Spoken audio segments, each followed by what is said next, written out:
तो दोस्तों आखिरकार जिस बात का इंतजार था वो बात हो चुकी है। चुनावों की तारीखों का ऐलान इलेक्शन कमीशन की तरफ से किया जा चुका है। बिहार में अब चुनावी सरगर्मियां काफी तेज दिखेंगी। दो चरण में चुनाव होने हैं। किस तारीख पर चुनाव होंगे, पहले चरण में कितनी सीटों पर चुनाव होंगे, तमाम जानकारियां हम समझेंगे। हमारे साथ हमारी सहयोगी सलोनी चौहान इस वक्त जुड़ी हुई हैं। सलोनी, दो चरण में चुनाव की बात सामने आई है। 6 नवंबर को पहला चरण होगा। कितनी सीटों पर चुनाव किए जाएंगे इस दौरान?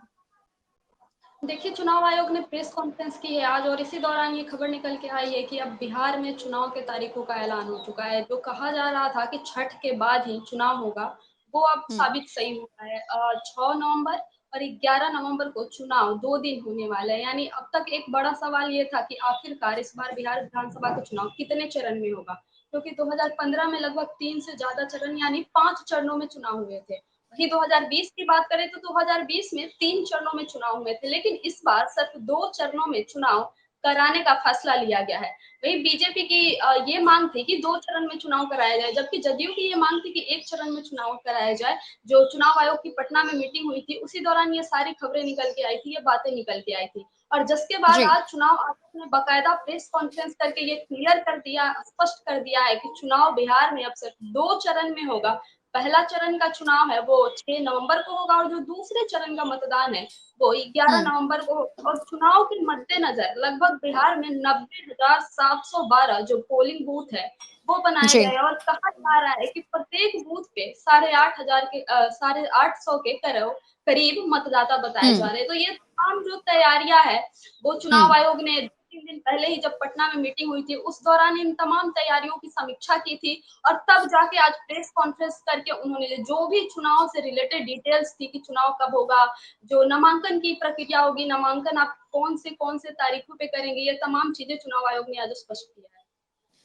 बिल्कुल। और देखिए सलोनी, जब चुनाव आयोग की प्रेस कॉन्फ्रेंस होनी होती है 4 बजे के करीब, इससे पहले एक फैसला सामने आता है और कहा जाता है कि अब हर बूथ तक मोबाइल जो है वो लेकर जा सकेंगे वोटर्स। ये ऐलान होता है। इसके अलावा इससे पहले भी तमाम जो बदलाव हैं वो चुनाव आयोग कर चुका है। जैसे कि चुनाव आयोग ने बोला था कि एक बूथ पर 1200 से ज्यादा वोटर नहीं होंगे। पोलिंग बूथ की 100% वेबकास्टिंग की जाएगी। तो क्या इन चुनाव आयोग के इन फैसलों को हम राहुल गांधी की जीत मान सकते हैं?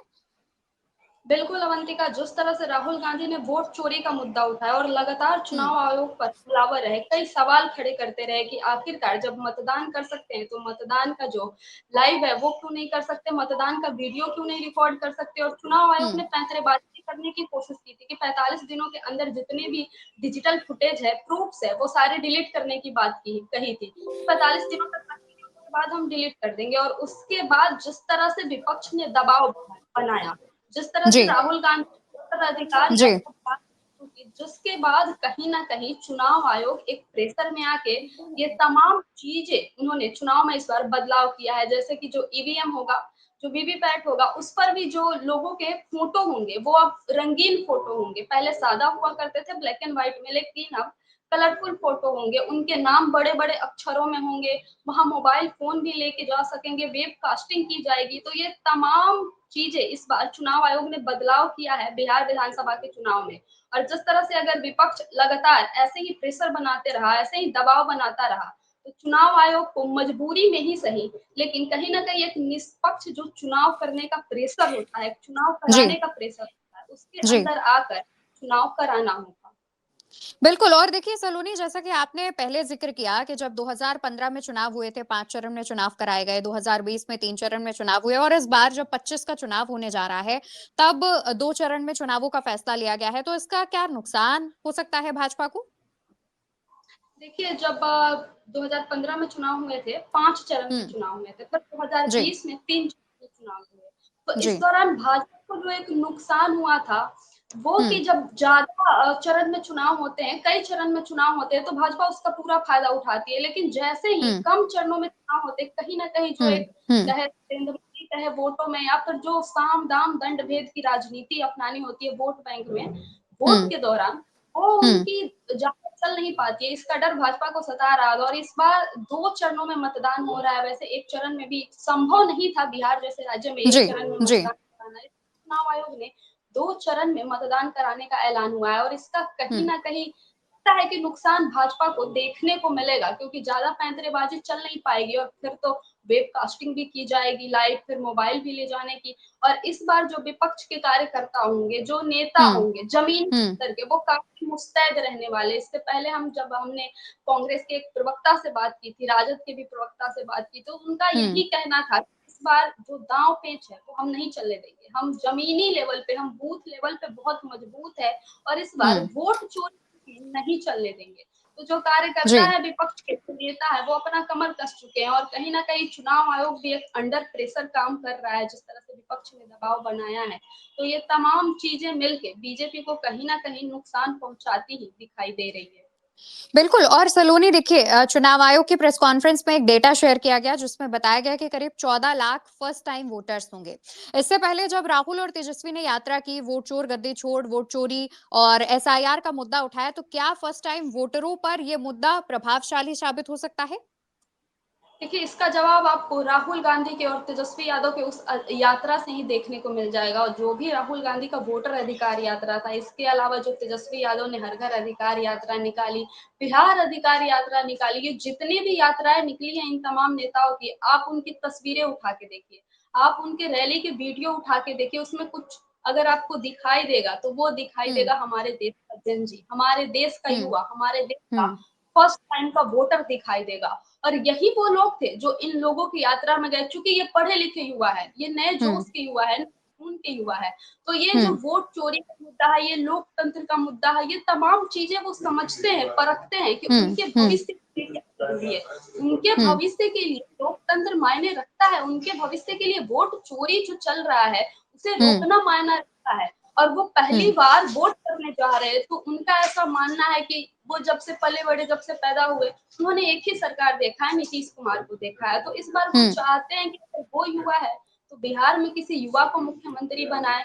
तो इस बार वो हुँ, परिवर्तन के लिए वोट देंगे और जो फर्स्ट टाइम वोटर है, उनका सीधा-सीधा रुझान विपक्ष की तरफ यानी जो महागठबंधन है, उसकी तरफ दिखाई दे रहा है, क्योंकि महागठबंधन के पास एक युवा चेहरा है, तेजस्वी यादव चेहरा है। और नीतीश हुँ, कुमार की उम्र हो गई है, जिस तरह का उनका व्यवहार हो गया है, उनकी मानसिक स्वास्थ्य को लेकर तमाम बातें जी, की जा रही है। तो जी, कहीं न कहीं ये जो गंजी है, फर्स्ट टाइम वोटर है, वो उस तरफ ना खिंच के एक युवा मुख्यमंत्री की तरफ जा रहा है, जिससे उसे बिहार बदलने की तमाम उम्मीदें हैं कि हाँ भाई, ये युवा है, ये हम युवाओं के बारे में सोचेगा, ये रोज़गार हुँ। के बारे में सोचेगा, ये पलायन रोकने के बारे में सोचेगा। हुँ। ठीक है हम थोड़ा तेजस्वी यादव के कार्यक्रम पर बात करेंगे। उन्होंने दलित आदिवासी न्याय संकल्प एक कार्यक्रम किया और इसको लेकर के करीब 17 वादे किए हैं। एक वो पोस्ट भी करते हैं और उसमें 17 चीज़ों का ज़िक्र करते हैं और बात करते हैं। इससे पहले राहुल और तेजस्वी की तरफ से भी अति पिछड़ा न्याय संकल्प पत्र जारी किया गया था।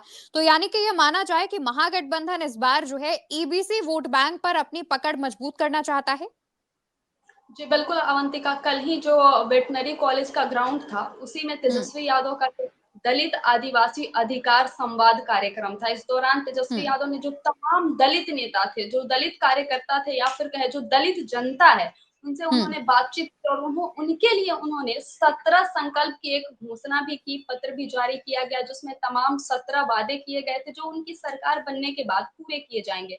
उसमें हुँ, एक वादा उन्होंने मंच पर भी ऐलान करके सुनाया कि जब उनकी सरकार बनेगी, तो जो जी। पासी समुदाय है, उनके लिए जो ताड़ी बंद किया गया है, उसे वो खोल देंगे। और ऐसी बहुत सारी उन्होंने बातें कही, चाहे वो आरक्षण का हो, चाहे वो रोज़गार का हो, शिक्षा के क्षेत्र में आरक्षण की बात हो या फिर नौकरियों के क्षेत्र में जो ईबीसी समुदाय है, जो दलित आदिवासी समुदाय के लोग हैं, उनकी बात हो, राजनीति में भागीदारी हो या फिर तमाम चीज़ें। साथ ही साथ राजनीतिक, शिक्षा के क्षेत्र में भागीदारी के साथ-साथ आर्थिक भागीदारी की भी उन्होंने बात की कि आर्थिक हुँ, रूप से भी हम उन्हें सशक्त बनाने का कार्य करें जो कार्य होगा वो हम जी, करेंगे जी। हमारी सरकार बनने के बाद। और वेटनरी हुँ, कॉलेज के ग्राउंड में ये तमाम कार्यक्रम हुए थे। इससे पहले भी तेजस्वी यादव ने जो महिला से संवाद किया था, महिलाओं के अधिकार की बात करी थी, जिसके बाद दलित आदिवासी बात कर रहे हैं। तो एक-एक करके वो लगातार जो मजबूत वोटर ईबीसी के, उसमें हुँ, अपनी हुँ, पकड़ बनाते जा रहे हैं और समानता की बात करते हैं, सामाजिक न्याय की बात करते हैं। तो उसी तरह के जो वोटर हैं, वो लगातार तेजस्वी यादव की तरफ खींचे आ रहे हैं। एमवाई फैक्टर तो उनका पारंपरिक वोटर रहा ही है। इसके हुँ, साथ ही साथ जो ईबीसी समुदाय के लोग हैं, जो पिछड़े समुदाय से आते हैं, जो दलित समुदाय से आते हैं, उन्हें भी लगातार तेजस्वी यादव भी अपनी तरफ कर रहे हैं, अपने खेमे में कर रहे हैं और राहुल हुँ, गांधी भी सामाजिक न्याय की बात करके उन्हें भी अपने खेमे में करने की कोशिश कर रहे हैं। यानी चाहे वो राहुल गांधी हो या तेजस्वी यादव हो, दोनों जी। मिलके महागठबंधन की तरफ ईबीसी वोटों को खींचने का काम कर रहे हैं। बिल्कुल और देखिए 2 तस्वीर और निकल कर सामने आई नीतीश कुमार की वो तस्वीरें थी चुनावों का तारीखों का ऐलान करने से पहले एक जगह नीतीश कुमार काफ़ी देर तक मंच पर हाथ जोड़े बैठे रहे, उनके बगल में सम्राट चौधरी बैठे हुए थे। दूसरी तस्वीर सामने आई जहाँ पर वो कहीं उद्घाटन करने पहुंचे थे और उस दौरान उनका रिमोट नहीं चल रहा था। हालाँकि बाद में उस क्लिप को जेडीयू ने अपने सोशल मीडिया अकाउंट से गायब कर दिया। लेकिन जिस तरीके से नीतीश कुमार के उम्र पर सवाल उठ रहे हैं, स्वास्थ्य पर सवाल उठ रहे हैं और उसके बाद इन दोनों चीज़ों का भी सामने आना क्या ये भी इम्पैक्टफुल साबित होगा? बिल्कुल, बिल्कुल। जो लोग हैं वो भली-भाँति समझ रहे हैं कि नीतीश कुमार की उम्र हो गई है कि अब वो रिटायरमेंट ले लें। हालाँकि हुँ, बीजेपी ये बात भी कह रही है कि हम चुनाव तो नीतीश कुमार के चेहरे पे ही लड़ेंगे, लेकिन ये बात हुँ, कहीं भी स्पष्ट नहीं कर पा रही है कि चुनाव के बाद हुँ, भी हमारे मुख्यमंत्री नीतीश कुमार ही होंगे।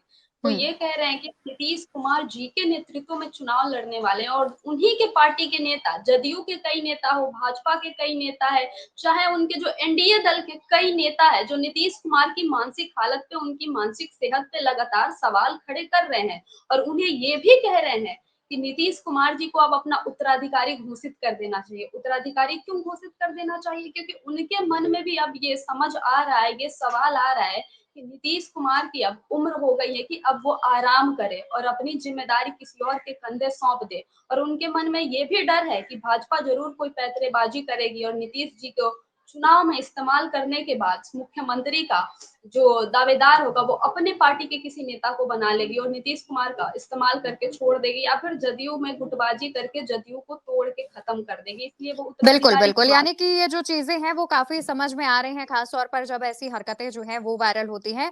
तो बहुत शुक्रिया सलोनी आपका, आपने तमाम जानकारी हमारे साथ साझा की। आप जिस तरीके से ग्राउंड पर मौजूद हैं, तमाम चीज़ें देख रही हैं, उसके आधार पर आप जो भी जानकारी दे रही हैं, बहुत शुक्रिया आपका।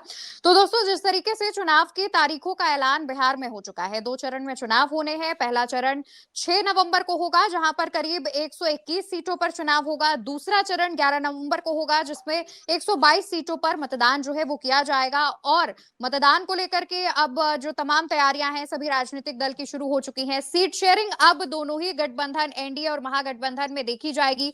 तो हमारी उस पर भी नजर बनी हुई है, जो भी अपडेट जो भी मामले को लेकर के, सीट शेयरिंग को लेकर के और बाकी तमाम खबरें जो है उल्टा चश्मा यूसी आप तक जरूर पहुंचाएगा। फिलहाल के लिए हमारे साथ इस चर्चा में इतना ही। आप याद से चैनल को सब्सक्राइब कीजिएगा। नमस्कार।